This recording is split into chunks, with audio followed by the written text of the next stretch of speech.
Our snow not only came shoveling out of the ground, snow swam and drifted out of the arms and hands and bodies of the trees. Snow grew overnight on the roofs of houses like a pure and grandfather moss, minutely white-ivied the walls, and settled on the postman just opening the gate like a dumb, numb thunderstorm of white, torn Christmas cards. We're the postmen then, too? With sprinkling eyes and wind-cherried noses, on spread frozen feet, they crunched up to the doors and mittened on them manfully. But all that the children could hear was a ringing of bells. You mean the postman went rat-a-tat-tat and the doors rang? I mean that the bells that the children could hear were inside them. I only hear thunder sometimes, never bells. There were church bells, too, inside them. No. In the snow-white belfries, tugged by bishops and storks, and they rang their tidings over the bandaged town, over the frozen foam of the powder and ice cream hills, over the crackling sea. It seemed that all the churches boomed for joy under my window, and the weathercocks crew for Christmas on our fence. Get back to the postmen. They were just ordinary postmen, fond of walking and dogs and Christmas and the snow. They knocked on the door with blue knuckles. Oh, she's got a black knocker. They stood on the white welcome mats in the little drifted porches and huffed and puffed, making ghosts with their breath, and jogged from foot to foot like small boys wanting to go out. And then the presents? And then the presents. After the Christmas box.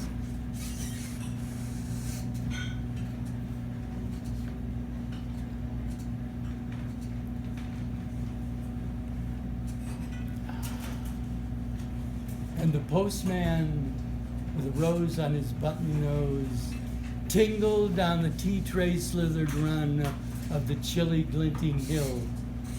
He went in his ice-bound boots like a man on fishmonger slabs. He wagged his bag like a frozen camel's hump, dizzily turned the corner on one foot, and by God, he was gone. Get back to the presents. There were the useful presents, engulfing mufflers of the old coach days and mittens made for giant sloths, zebra scarves of a silky substance like gum that could be tug-of-war down to the galoshes, blinding tam-o'-shanters like patchwork tea cozies and bunny-suited busbies, and balaclavas for victims of head-shrinking drive. From aunts who always wore wool next to the skin, there were mustached and rasping vests that made you wonder why the aunts had any skin left at all. And once, I had a little crocheted nose bag from an aunt now, alas, no longer whinnying with us. And pictureless books in which small boys, though warned with quotations not to, would skate on Farmer Giles' pond, and did, and drowned. And a book that told me everything about the wasp except why. Go on to the useless presents. Bags of moist and many-colored jelly babies, and a folded flag, and a false nose, and a tram conductor's cap, and a machine that punched tickets and rang a bell, never a catapult. Once, by a mistake that no one could explain, a little hatchet, and a celluloid duck that made, when you pressed it, a most unduck-like sound. A meowing moo that an ambitious cat might make who wished to be a cow. And a painting book in which I could make the grass, the sky, the trees, and the animals any color I wished. and still the dazzling sky blue sheeps are grazing in the red field beneath the pea green and rainbow billed birds. Hard-boileds, toffee, fudge, and all sorts, crunches, crackles, humbugs, glaziers, marzipan, and butterwelch for the Welsh. And troops of bright tin soldiers who, if they could not fight, could always run, and snakes and families, and happy ladders, and easy hobby games for little engineers, complete with instructions. Oh, easy for Leonardo. And a whistle to make the dogs bark. Woo! To wake up the old man next door. And make him beat on our wall with his stick and shake our picture off the wall. And a packet of cigarettes. You put one in your mouth and you stood at the corner of the street and you waited for hours in vain for an old lady to scold you for smoking a cigarette. Young man, you ought not to be smoking that cigarette. And then with a smirk, you ate it. And then it was breakfast under the balloons. Were there uncles like in our house? There are always uncles at Christmas, the same uncles. And on Christmas morning, with dog-disturbing whistle and sugar fags, I would scour the Swatch town for news of the little world and find always a dead bird by the white post office or by the deserted swings. Perhaps a robin, all but one of its fires out.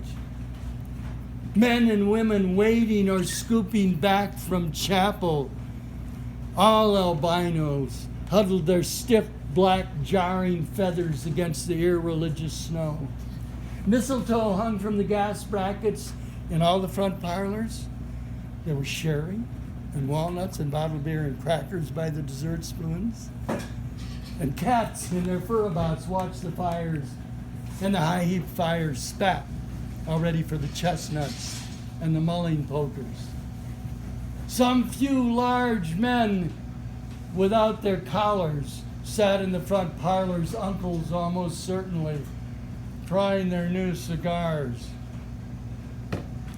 holding them out judiciously at arm's length, returning them to their mouths,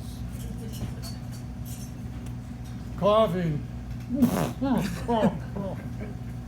then holding them out again as though waiting for the explosion. Some few small aunts, not wanted in the kitchen, nor anywhere else for that matter, sat on the very edges of their chairs, poised and brittle, afraid to break like faded cups and saucers.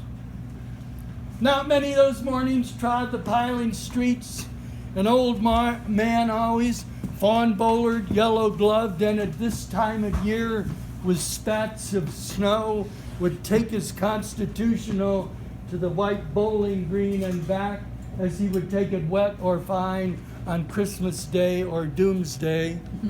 Sometimes two hale young men, big pipes blazing, no overcoats, and wind-blown scarves, would trudge unspeaking down to the forlorn sea to work up an appetite, to blow away the fumes. Who knows?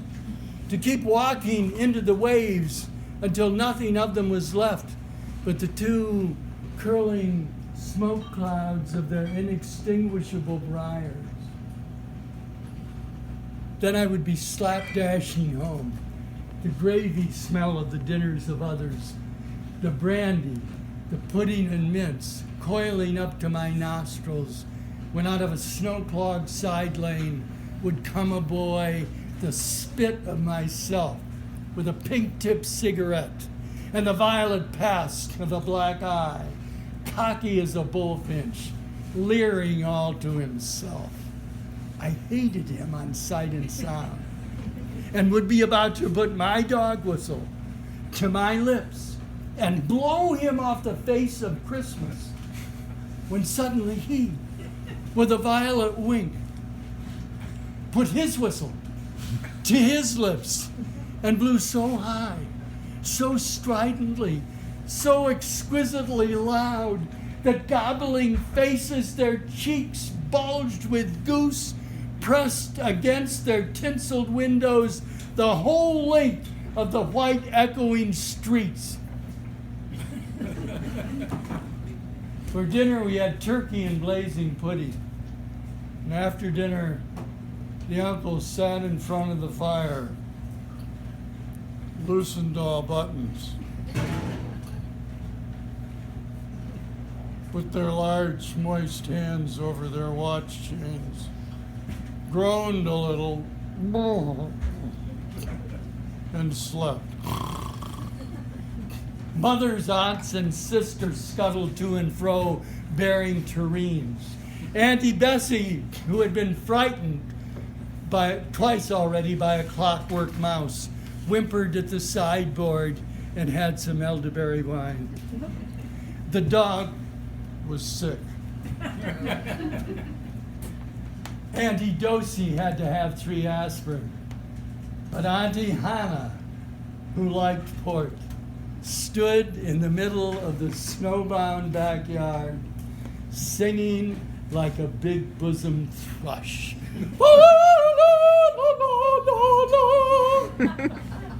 I would blow up balloons to see how big they would blow up to.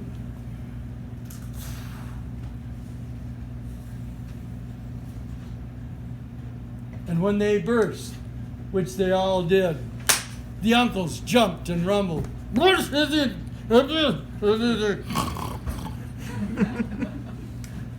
In the rich and heavy afternoons, the snow descending, and the uncles breathing like dolphins, I would sit among festoons and Chinese lanterns and nibble dates and try to make a model man of war, following the instructions for little engineers,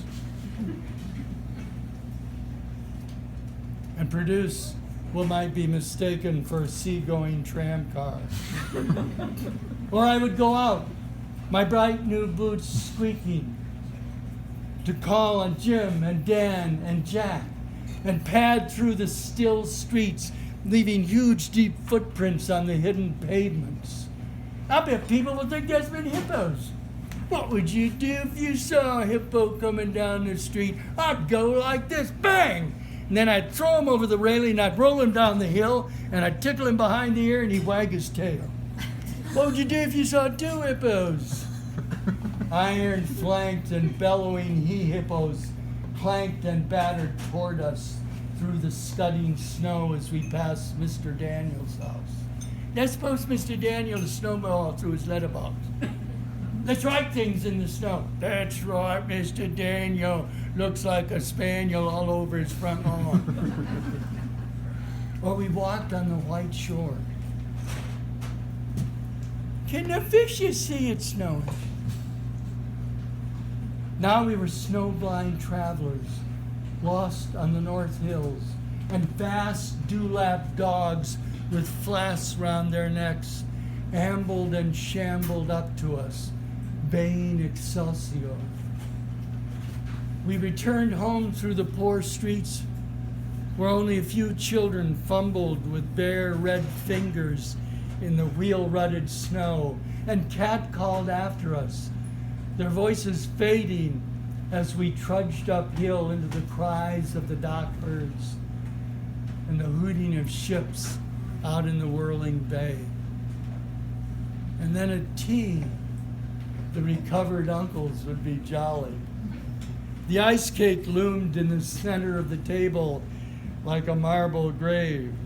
Auntie Hannah laced her tea with rum because it was only once a year. Bring out the tall tales now that we told by the fire while the gaslight bubbled like a diver. Ghosts hooed in the long night when I dared not look over my shoulder. Animals lurked in the cubby where the gas meter ticked. And I remember we went singing carols once when there wasn't the shaving of a moon to light the fine streets. At the end of a long road was a driveway, and we stumbled up the darkness of the drive that night, each one of us afraid, each one of us holding a stone in his hand just in case, and all of us too brave to say a word.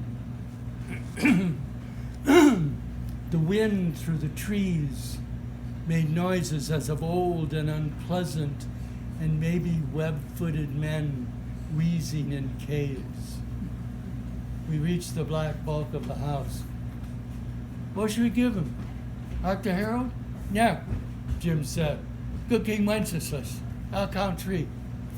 1, 2, 3. And we began to sing, our voices high and seemingly distant in the snow-felted darkness round the house that was occupied by nobody we knew. We stood close together near the dark door.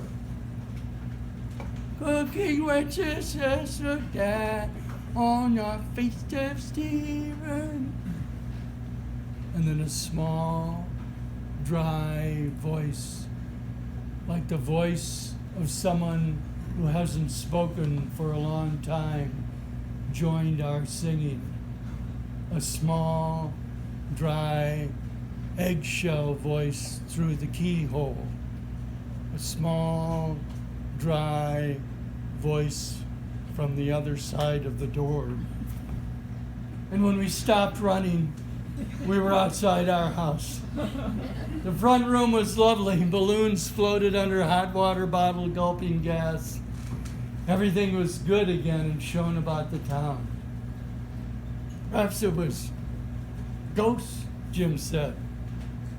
Perhaps it was trolls, Dan said, who was always reading. Let's go inside and see if there's any jelly left, said Jack. And we did that. Always on Christmas night, there was music in the little house. An uncle played the fiddle, a cousin sang Drake's drum. Auntie Hannah, who had gone on to the parsnip wine by now, sang a song about bleeding hearts and death. And then another in which she said her heart was like a bird's nest. And then everybody laughed again. And then I went to bed. Looking through my bedroom window, out into the moonlight and the unending smoke-colored snow, I could see the lights in the windows of all the other houses on our hill and hear the voices rising from them up the long, steadily falling night. I turned the gas down. I got into bed. I said some words to the close and holy darkness, and then I slept.